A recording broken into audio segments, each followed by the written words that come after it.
Kje se je pravzaprav začela džakuza in japonska mafija na Japonskem? V 60. letih prejšnjega stoletja so oblasti v Združenih državah Amerike opazile nenavadno kriminalno skupino, ki je prihajala iz Japonske. Njeni člani so imeli velike tetovaže, nekaterim pa je manjkala tudi kakšna členek na prstu. Ta skupina se imenuje džakuza. To ni bila zgolj navadna tolpa. Beseda jakuza se uporablja za številne organizirane kriminalne skupine na Japonskem. Japonska policija jih pogosteje imenuje boryokudan. Leta 1963 je bilo na Japonskem okoli 184.000 članov in sodelavcev boryokudanov. Različne skupine džakuza služijo z nezakonitimi igrami na srečo, izsiljevanjem, drogami in drugimi kaznivimi dejanji. Včasih vstopijo tudi v zakonite posle, da prikrijejo izvor svojega denarja. Torej, zdaj se postavlja vprašanje. Kje se je pravzaprav začela džakuza? Pravzaprav ni enega zanesljivega odgovora. Ni povsem jasno, kje se je džakuza pravzaprav začela. Obstajajo zgodbe, da naj bi izvirali iz nekdanjih samurajev ali iz skupin, ki so ščitile ljudi. Vendar pa ima po zgodovini džakuza povezave z dvema skupinama, in to sta bakuto in tekija. Bakuto so bile skupine nezakonitih igralcev na srečo. Organizirali so igre na srečo in služili denar od ljudi, ki so igrali. Prav tukaj pogosto povezujejo tudi izvor besede jakuza. Obstaja stara japonska kartaška igra, imenovana Oichokabu. V eni kombinaciji je mogoče 8, 9 in 3 prebrati kot džakuza. Ta kombinacija nima nobene vrednosti v igri. Zato so kasneje uporabili besedo džakuza za označevanje ljudi, ki pripadajo kriminalnim skupinam. Vendar ni gotovo, da je to edini izvor imena. Druga pomembna skupina pa so tekija. Tekija so ulični prodajalci, ki prodajajo na festivalih, trgih in drugih obljudenih krajih. Imeli so svoje ozemlje in vodjo. Nekatere skupine tekija so uporabljale ustrahovanje ali nasilje, da bi nadzorovali svoje območje in posel. S časoma so te skupine postale bolj organizirane. Vzpostavili so jasno hierarhijo oziroma zaporedje moči. Na vrhu je šef, pod njim so člani, ki sledijo njegovim ukazom. Tukaj je postalo pomembno razmerje imenovano Oyabun-kobun. Oyabun je vodja oziroma kot starš skupine. Kobun pa je član, ki je pod njim. Sistem je preprost. Oyabun nudi Kobunu zaščito, pomoč in povezave. V zameno se pričakuje, da bo Kobun lojalen Oyabunu. Kot da si ustvarjajo lastno družino, čeprav niso zares v sorodu. Takšen odnos je postal pomemben del organizacije jakuze. Uporabljajo tudi izraze, kot so starš, otrok in starejši brat, da pokažejo, kdo je višje v skupini. Zvestoba je zelo pomembna znotraj džakuze. Če član naredi napako ali osramoti skupino zaradi svojega dejanja, je lahko kaznovan. Tukaj izvira tudi ena najbolj znanih podob jakuze – jubitsume. To je odrezanje dela lastnega prsta kot način opravičila ali pokazatelj, da član obžaluje svoja dejanja. Ni vsi člani džakuze tega ne počnejo, vendar je to postalo znana tradicija v nekaterih skupinah. Podobno je tudi s tetovažami. Veliko članov jakuze ima velika in podrobna tetovaže po telesu, vendar to ne pomeni, da so vsi Japonci s tetovažami člani jakuze.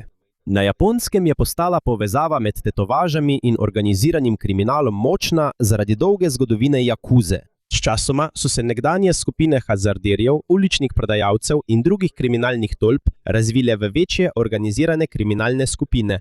Po drugi svetovni vojni so še bolj zrasli, saj je bilo gospodarstvo Japonske še vedno nestabilno in šibko. Takrat se bo začelo obdobje, ko bo džakuza postala ena največjih in najbolj organiziranih kriminalnih mrež na Japonskem. Kljub temu, ko je džakuza rasla, so postali zelo pomembni tudi simboli in pravila, ki so kazali, ali si resnično del skupine. Eden najbolj prepoznavnih je velika tetovaža na telesu, a v resnici so tetovaže na Japonskem starejše od jakuze. V določenih obdobjih japonske zgodovine so tetovaže uporabljali kot kazen za kriminalce. Na telo so dali oznako, da bi bilo jasno, da so bili obsojeni za zločin. Obstajajo tudi druge vrste tetovaž, ki so bile narejene kot umetnost in okras. Sčasoma so postali vzorci vedno bolj podrobni. Obstajajo zmaji, tigri, rože, bojevniki in druge podobe iz japonske kulture. Zato so sčasoma postale velike tetovaže priljubljene tudi med nekaterimi hazarderji in kriminalnimi skupinami. Pri jakuzah je tetovaža celega telesa postala način, kako pokazati pripadnost skupini. Nekoč je bilo izdelovanje takšnih tetovaž težko in boleče. Tradicionalno so to delali z roko in iglo. Postopoma so vnašali črnilo v kožo. Zato je lahko trajalo zelo dolgo, preden so končali veliko tetovažo. Zaradi tega je to postalo tudi simbol vzdržljivosti in predanosti člana. Vendar nimajo vsi jakuze tetovaž in tudi ne pomeni, da je vsak Japonec s tetovažo jakuza. Kljub temu je postala povezava med tetovažami in organiziranim kriminalom na Japonskem zelo močna. Zato še danes nekateri javni kopališča, telovadnice in druge ustanove na Japonskem prepovedujejo ali omejujejo vstop ljudem z vidnimi tetovažami. Poleg tetovaž obstaja še ena tradicija, ki je bolj znana pri jakuzah. To je jubitsume. Kot sem že prej omenil, je jubitsume odrezanje dela lastnega mezinca kot opravičilo, kadar član stori resno napako. Obstaja staro pojasnilo, zakaj se uporablja mezinec. V času, ko je bil meč glavno orožje, je bil mezinec pomemben za trden oprijem meča. Ko človeku zmanjka dela prsta, se njegov oprijem oslabi. Zaradi tega bolj potrebuje zaščito svojega šefa in skupine. Pri jakuzah se lahko odrezani del prsta izroči šefu kot znak kesanja, zato če se napake ponavljajo, lahko pride do novega jubitsumeja. Vendar pa je sčasoma ta praksa postala vse redkejša. Kljub temu pa v številnih skupinah jakuza veljajo stroga pravila. Član mora biti zvest šefu in ne sme razkrivati skrivnosti o skupini. Pomembna je tudi poslušnost višje rangiranim članom. Ko si nov v jakuzi, imaš najprej nizek položaj in moraš ubogati ukaze starejših članov. Najprej lahko opravljaš preprosta opravila za bolj izkušenega člana. Sem spadajo čiščenje, skrb za opremo, prenašanje sporočil in druga navodila. Namen tega je pokazati, kako zvest je skupini. Takrat je potekala tudi uradna slovesnost za sprejem novega člana. Eden najpomembnejših delov slovesnosti je bilo skupno pitje sakeja, japonske alkoholne pijače iz riža. To bosta popila šef in novi član. Slovesnost je simbol, da je sprejet v tisto, kar imenujejo družina. Vendar pa, če je kršitev pravil resna, je član lahko kaznovan. Poleg jubitsumeja ga lahko tudi izključijo iz skupine. Če je član dokončno izključen, se to lahko sporoči tudi drugim organizacijam jakuza, da bi mu otežili vstop v drug klan. Kljub temu se najprej vrnimo v čas, ko so se tolpe povezale s politiko. Leta 1868 se je začela doba Meiji. Tukaj se je začela modernizacija vlade, vojske in gospodarstva Japonske. Zgradili so več tovarn, železnic in sodobnih podjetij. Mesta so se povečala in pojavilo se je več novih virov zaslužka. Zaradi tega so se morale prilagoditi tudi kriminalne skupine. Prejšnji zaslužek iz uličnih iger na srečo in malih podjetij ni bil več dovolj. Ker je Japonska postala bolj moderna, so se razširile tudi poslovne priložnosti, katere so se lahko vključile tolpe. Niso več služili samo z. Vstopili so tudi v zabavno industrijo, delo, trge in druge posle. Ko so njihova podjetja rasla, so nekateri kriminalni skupini začeli vzpostavljati povezave s poslovneži in politiki. Eden najpomembnejših ljudi v tem obdobju je bil Mitsuru Toyama. Toyama je bil nacionalistični aktivist iz Fukuoke in je prihajal iz samurajske družine. Postal je aktiven v politiki po koncu starega fevdalnega sistema na Japonskem. Leta 1881 je pomagal ustanoviti Henjo Henjosha ali Društvo temnega oceana. To je bila nacionalistična skupina, ki si je prizadevala okrepiti Japonsko in razširiti njen vpliv na druge dele Azije. Nekateri člani te skupine so bili povezani tudi s kriminalnim podzemljem. Zaradi tega so se začele vzpostavljati bolj jasne povezave med nekaterimi tolpami, nacionalističnimi skupinami in politiki. Nekateri politiki in poslovneži uporabljajo tolpe za varovanje sestankov, ustrahovanje nasprotnikov ali pomoč pri določenih delovnih sporih. Po drugi strani pa imajo tudi tolpe koristi, saj pridobijo zaščito in povezave z vplivnimi ljudmi. Sčasoma so se odnosi organiziranega kriminala s poslovnim svetom in politiko še poglobili, takrat se je začela spreminjati tudi jakuza. Iz lokalnih skupin igralcev na srečo in uličnih prodajalcev so postali večje organizacije s povezavami v poslu in politiki. Z začetkom 20. stoletja se je njihov vpliv na Japonskem še bolj razširil. In v zgodnjem 20. stoletju se je število in velikost kriminalnih skupin na Japonskem še povečalo. Ena najpomembnejših skupin jakuza je bila Jamaguchi Gumi, ki se je začela leta 1915 v mestu Kobe na Japonskem. Na začetku je bila ta skupina majhna in povezana z delavci v pristanišču Kobe, toda sčasoma je hitro zrasla. In postala je ena najmočnejših jakuzaških organizacij na Japonskem.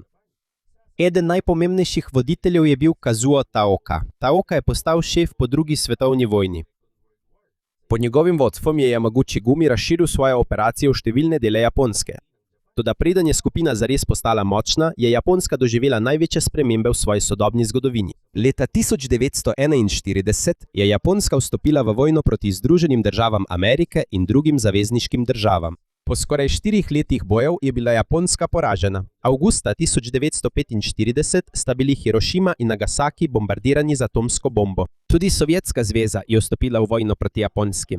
2. septembra 1945 je Japonska uradno kapitulirala. Potem so zavezniške sile pod vodstvom Združenih držav Amerike zasedle Japonsko. Veliko mest je bilo uničenih, gospodarstvo pa je bilo šibko. Primanjkovalo je tudi hrane in številnih osnovnih izdelkov. Zaradi pomanjkanja zakonite ponudbe se je črni trg hitro razširil. Črni trg je nezakonita prodaja hrane in drugih izdelkov, ki jih je težko dobiti v običajnih trgovinah. Tukaj so kriminalne skupine videle veliko priložnost. Mnogi pripadniki jakuze so zaslužili s prevzemanjem nadzora nad črnimi trgi, igrami na srečo in drugimi nezakonitimi posli. Velik del povojnega črnega trga so vodili različni prodajalci, tolpe in navadni ljudje, ki so iskali način za preživetje. Medtem ko se je ameriška okupacija nadaljevala, se je v politiki pojavil nov problem, saj se je takrat že začenjala hladna vojna. Združene države so bile zaskrbljene, da bi komunizem na Japonskem lahko okrepil svoj vpliv. Zato so se ameriški uradniki začeli zanimati za vplivne protikomunistične osebnosti v državi. Eden izmed njih je bil Yoshio Kodama. Kodama je bil japonski ultranacionalist z močnimi povezavami v politiki in kriminalnem podzemlju. Ker je imel veliko poznanstev in vpliva, so ga nekateri ameriški uradniki videli kot osebo, ki bi lahko pomagala v boju proti širjenju komunizma na Japonskem. Imel je tudi povezave z nekaterimi voditelji jakus. Zaradi tega je postal eden izmed ljudi, ki povezujejo določene dele politike, poslovnega sveta in organiziranega kriminala na Japonskem po vojni. To pomeni, da je bil kot most, ki povezuje različne veje. Medtem ko se je politika spreminjala, se je japonsko gospodarstvo hitro pobiralo. Aprila 1952 se je končala zavezniška okupacija in Japonska je ponovno postala popolnoma neodvisna. V naslednjih letih so se tovarne, delovna mesta in podjetja hitro množila. Medtem ko se je izboljševala zakonita oskrba s hrano in izdelki, se je črni trg, ki je po vojni predstavljal velik vir zaslužka, zmanjšal. Zato je morala jakuza poiskati druge vire zaslužka. Še bolj so razširili igre na srečo, prostitucijo, izsiljevanje, zabavno industrijo in trgovino z drogami. A zgodilo se je še nekaj velikega. Med vojno je Japonska uporabljala metamfetamin, da bi pomagala vojakom in delavcem ostati budni. Po vojni je na Japonskem ostalo veliko zalog metamfetamina, ki so se razširile po državi. Zaradi tega se je število uporabnikov hitro povečalo. Kriminalne skupine so videle, da je mogoče veliko zaslužiti s legalno prodajo metamfetamina. Zato se je tudi jakuza vključila v trgovino z drogami. Vstopili so tudi v zabavno industrijo in nočno življenje. Nekatere skupine uporabljajo tudi metamfetamin. To pomeni, da ustrahujejo ljudi ali podjetja, da jih prisilijo, da jim dajo denar. Zaradi trgovine z drogami, izsiljevanja in drugih poslov je jakuza hitro rasla v 50. in zgodnjih 60. letih prejšnjega stoletja. Ko se je njihov denar povečeval, se je spremenil tudi videz nekaterih članov jakuze. Med njimi so postale priljubljene temne obleke, bele srajce in sončna očala, podobno kot v ameriških gangsterskih filmih. A vendar je bila pomembnejša od njihove obleke velikost njihove organizacije. Do leta 1963 je skupno število članov in sodelavcev organiziranih kriminalnih skupin, ki jih je spremljala japonska policija, doseglo približno 184 tisoč. To je bilo najvišje število zabeleženo na Japonskem po vojni. Dve največji skupini jakuza v tistem času sta bili Yamaguchi Gumi in Inagawa Kai. Yamaguchi Gumi je bil močan na zahodu Japonske, medtem ko je bil Inagawa Kai močan na območju Tokija. Pod vodstvom Kazua Taoke se je Yamaguchi Gumi hitro širil. Sklenili so zavezništva z drugimi skupinami jakuza in vstopili v različne posle. Zaradi tega je nekdanja majhna skupina jakuza iz Kobeja postala velika organizacija z dejavnostmi v številnih delih Japonske. Do 60. let prejšnjega stoletja je bila jakuza že daleč od svoje nekdanje podobe majhnih skupin igralcev na srečo in uličnih prodajalcev. Njihove organizacije so postale večje, krožilo je tudi več denarja in nekateri imajo že povezave s poslovnim svetom in politiko. Zaradi tega so jih japonska vlada in policija še bolj opazili. Takrat so se začela resnejša prizadevanja Japonske, da ustavi rast jakuze.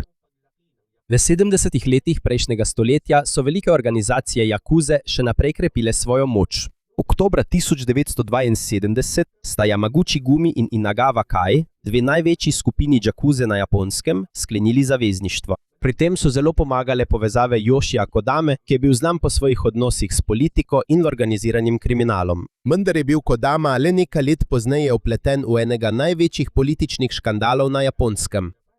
To so poimenovali škandal Lockheed. Lockheed je ameriško letalsko podjetje, ki je želelo prodati letala na Japonskem. Leta 1976 se je izkazalo, da je podjetje dalo veliko vsoto denarja nekaterim vplivnim ljudem na Japonskem, da bi si podjetje s tem pomagalo pri poslovanju.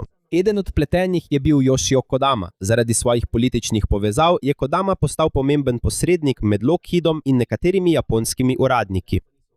Ko je škandal prišel na dan, je bilo veliko Japoncev jezni. Prišlo je do velikih protestov, nekateri protestniki pa so celo odšli do Kodamove hiše. Marca 1976 je nekdanji igralec in ultranacionalist z majhnim letalom priletel in ga strmoglavil v Kodamovo hišo. Pilot je umrl, Kodama pa je preživel. Po škandalu je Kodama postopoma izgubil svoj nekdanji velik vpliv. Umrl je leta 1984, medtem ko njegov primer še ni bil zaključen. Medtem ko Kodama ni več imel vpliva, je Yamaguchi Gumi ostal močan pod vodstvom svojega vodje Kazuya Taoke. On je pomagal razširiti skupino iz Kobeja v številne dele Japonske. Toda, julija 1978 je bil Taoka skoraj ubit. Medtem ko je bil v nočnem klubu v Kyotu, da je ustrelil član Matsuda Gumi, rivalske skupine Jakuza. Taoka je bil zadet v vrat, a je preživel. Nekaj tednov kasneje so moškega, ki ga je ustrelil, našli mrtvega blizu Kobeja. Potem se je spor med Yamaguchi Gumi in Matsuda Gumi še zaostril. Taoka je preživel poskus atentata, vendar se nikoli več ni povsem opomogel. Leta 1981 je Kazuo Taoka umrl zaradi srčnega napada. To je bil velik problem za Yamaguchi Gumi, saj je več kot 30 let vodil skupino.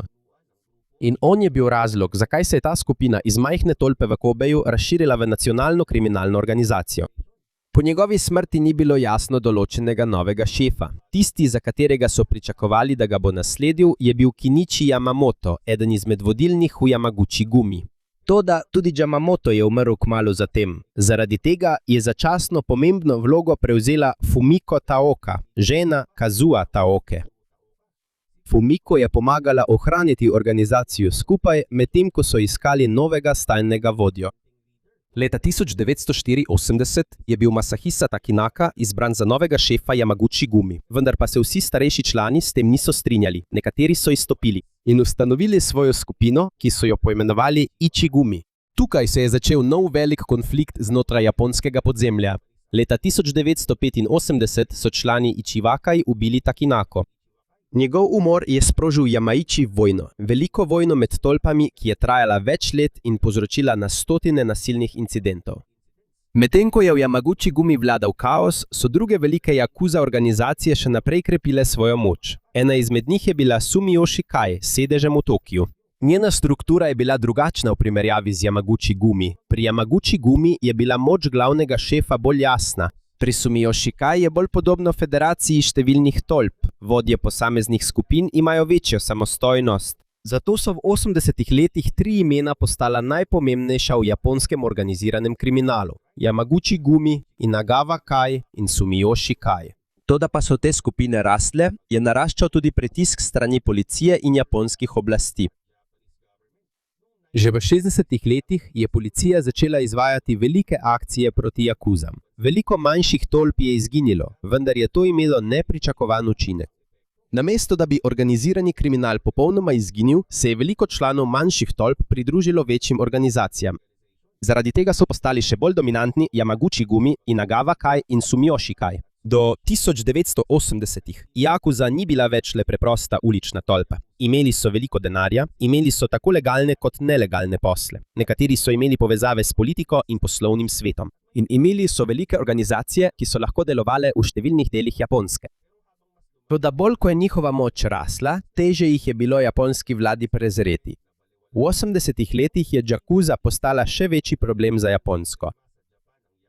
Eden od razlogov je bil nenavaden odnos med nekaterimi skupinami jakuze in nekaterimi policisti. Včasih je policija vedela, kdo so vodje jakuze in kje imajo svoje pisarne. Nekateri policisti so sprejemali podkupnine ali pa so drugim tolpam posredovali informacije. Zaradi tega nekatere racije niso bile zelo učinkovite. Nekaterim članom tolpe je uspelo pobegniti ali pa so uspeli skriti dokaze, preden je policija prispela. A to ne pomeni, da je celotna japonska policija na strani jakuze. Veliko policistov se aktivno bori proti organiziranemu kriminalu. V zgodnjih 80. letih je izbruhnil velik korupcijski škandal. Nekateri policisti so bili obtoženi, da so sprejemali denar v zameno za to, da niso ukrepali proti določenim dejavnostim jakuze. Zaradi tega je bilo veliko policistov preiskanih in kaznovanih. A še večja sprememba se je zgodila v japonskem gospodarstvu. V poznih 80. letih so cene delnic in nepremičnin hitro narasle. To obdobje imenujejo japonski premoženjski balon. Zemljišča in nepremičnine so bile izjemno drage, še posebej v Tokiu. Veliko vlagateljev je veliko zaslužilo, saj so cene še naprej rasle. V to so se vključili tudi jakuza. Nekatere tolpe so uporabile denar iz nezakonitih dejavnosti za nakup nepremičnin, delnic in deležev v podjetjih. Nekateri so vstopili tudi v gradbeništvo, zabavno industrijo in nepremičninski posel. Medtem ko so njihove zakonite naložbe rasle, so še naprej služili tudi z nezakonitimi dejavnostmi, kot so igre na srečo, izsiljevanje, droge in prostitucija. Eden najmočnejših voditeljev jakuz v tem obdobju je bil Susumu Suzy. Postal je vodja Inagawa Kai, ene največjih jakuza organizacij na območju Tokija. Ni bil je znan po tem, da bi bil glasen ali da bi vedno uporabljal nasilje. Bolj mu je bilo všeč uporabljati poslovne povezave in pogajanja. Pod njegovim vodstvom se je vpletenost Inagawa Kai razširila na nepremičninski posel, finance in druge posle. Zaradi izjemno hitre rasti cen nepremičnin in delnic so nekateri jakuza klani zaslužili ogromno denarja, toda dobri časi niso trajali dolgo. Ko so prišla zgodnje 90. je japonski balon cen premoženja počil. Cene delnic in nepremičnin so močno padle. Veliko podjetij in vlagateljev je utrpelo izgube. Med njimi so bila tudi podjetja povezana z jakuza.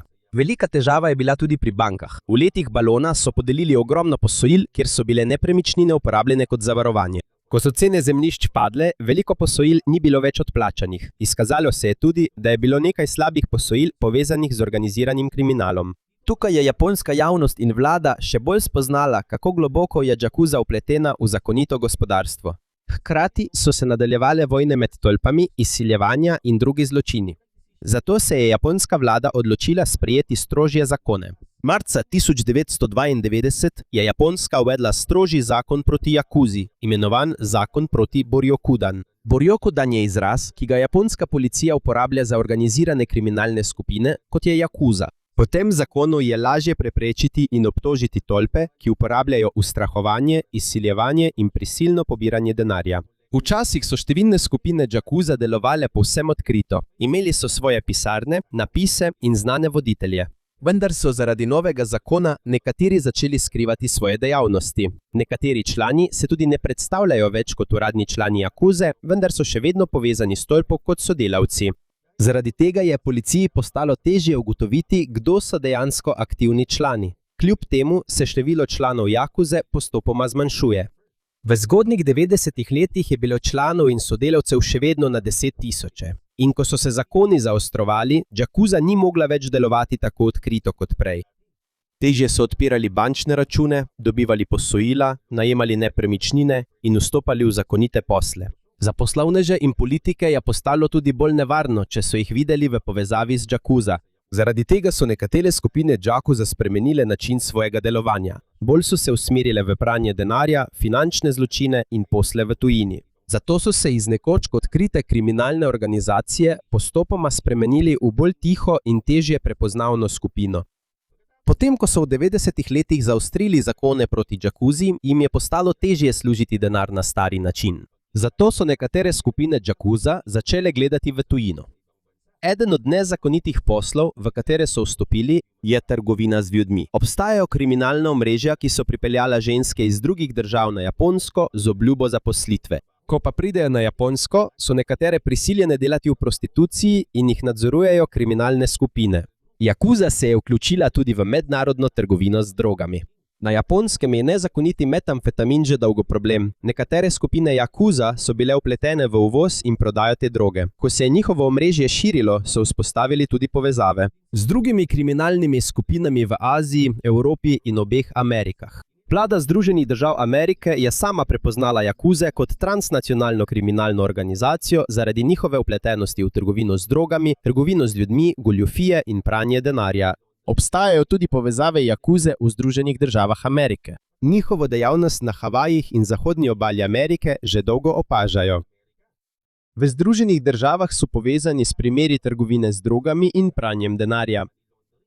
Toda ko se nekatere operacije jakus postajajo mednarodne, pa se znotraj Japonske dogajajo velike spremembe. Postopoma izginja nekdanja kultura stroge zvestobe šefu. Več članov se je začelo bolj zanimati za denar kot za stare tradicije svojega klana. Hkrati veliko nekdanjih vodij jakus postaja starejših, medtem ko je manj mladih Japoncev, ki bi se želeli pridružiti. Toda njihov največji problem je vse strožji nadzor vlade. Po zakonu proti Boryokudanu je Japonska uvedla še več načinov, kako oddaljiti jakuzo od običajnega poslovanja. Postalo je še težje za znane člane jakuz, da odprejo bančni račun, vzamejo posojilo, najamejo stanovanje ali sklenejo pogodbo z nekaterimi podjetji. Obstajajo tudi podjetja, ki so lahko kaznovana, če namerno sodelujejo z jakuzo. Zaradi tega je tolpam težje uporabljati zakonito gospodarstvo za podporo svojih organizacij. Ni samo policija ne izvaja pritiska. Obstajajo banke, podjetja, najemodajalci in druga podjetja, ki so začela zavračati poslovanje z ljudmi, ki imajo očitne povezave z jakuzo. Postopoma je postalo vsakdanje življenje za uradnega člana tolpe vse težje. To močno vpliva na novačenje. V času vrhunca jakuze v zgodnjih 1960 letih je imela več kot 180.000 članov in sodelavcev. Toda od leta 2005 njihovo število nenehno upada. Po podatkih Nacionalne policijske agencije Japonske je do konca leta 2024 število članov doseglo najnižjo raven od uvedbe zakona proti Boryokudanu leta 1992. To pomeni, da je jakuza danes daleč od svoje nekdanje velikosti in moči v času svojega vrhunca. A to ne pomeni, da je organizirani kriminal na Japonskem izginil. Medtem ko tradicionalna jakuza slabi, se pojavljajo druge kriminalne mreže, ki jih je težje zaznati. Pogosto nimajo uradnega imena, tolpe, stalne pisarne ali jasne hierarhije. Bolj uporabljajo začasne skupine, spletno komunikacijo in ljudi, ki niso uradni člani jakuze. Zato se je tudi problem japonske policije spremenil. Nekoč so pogosto vedeli, kdo je šef, kje je pisarna in katera tolpa je odgovorna. Danes je včasih veliko težje ugotoviti, kdo je resnično v ozadju neke kriminalne operacije. Obstaja še ena velika sprememba. Včasih so imele organizacije jakuza javno ime in pisarno. Včasih so jih celo poznali v svoji soseski. Toda ko so se zakoni in finančne omejitve zaostrili, je postalo slabost biti uradni član jakuze. Zato nekateri kriminalci raje ostanejo neodvisni ali delajo kot sodelavci, ne da bi se formalno pridružili tolpi. To pomeni, da čeprav se uradno članstvo v jakuzi zmanjšuje, to ne pomeni samodejno, da izginja tudi ves organizirani kriminal. Spreminja se le način, kako se to izvaja. Pomembno je tudi, da zgodovine jakuze ne romantiziramo. V filmih imajo podobo, kot da imajo svoj lasten kodeks časti in vedno sledijo strogim pravilom. Nekatere stare tradicije res obstajajo znotraj določenih organizacij jakuze. V resničnem življenju pa so te skupine zaslužile tudi z izsiljevanjem, nezakonitim igrami na srečo, drogami, trgovino z ljudmi, prevarami in drugimi zločini, ki imajo resnične žrtve. Zato zgodba o jakuzah ni preprosta zgodba o gangsterjih s tetovažami in odrezanimi prsti. Začeli so kot različne skupine igralcev na srečo, uličnih prodajalcev in kriminalnih organizacij. Rastli so, medtem ko se je Japonska spreminjala. Vstopili so v politiko in gospodarstvo. Okrepili so se po drugi svetovni vojni in na vrhuncu svoje moči so imeli izjemno veliko število članov in sodelavcev. Toda prav spremembe na Japonskem so jih začele tudi slabiti. Zakonodaja se je zaostrila. Bolj strogi so postali tudi banke in podjetja. Težje je bilo skriti ali uporabiti denar, pridobljen s kriminalom. In manj mladih si je želelo živeti kot uradni član jakuze. Zato se je organizacija, ki je bila nekoč zelo močna in vidna v japonski družbi, postopoma zmanjšala in bila prisiljena v skrivnostno delovanje. Jakuza ni popolnoma izginila, vendar pa niso več v istem položaju, kjer bi lahko delovali odkrito. In imeli velik vpliv na številne dele Japonske, in to je največja sprememba v njihovi dolgi zgodovini. Iz stolp, ki jih je poznala vsa soseska, so postali manjši in tišji del kriminalnega sveta, ki se prav tako nenehno spreminja.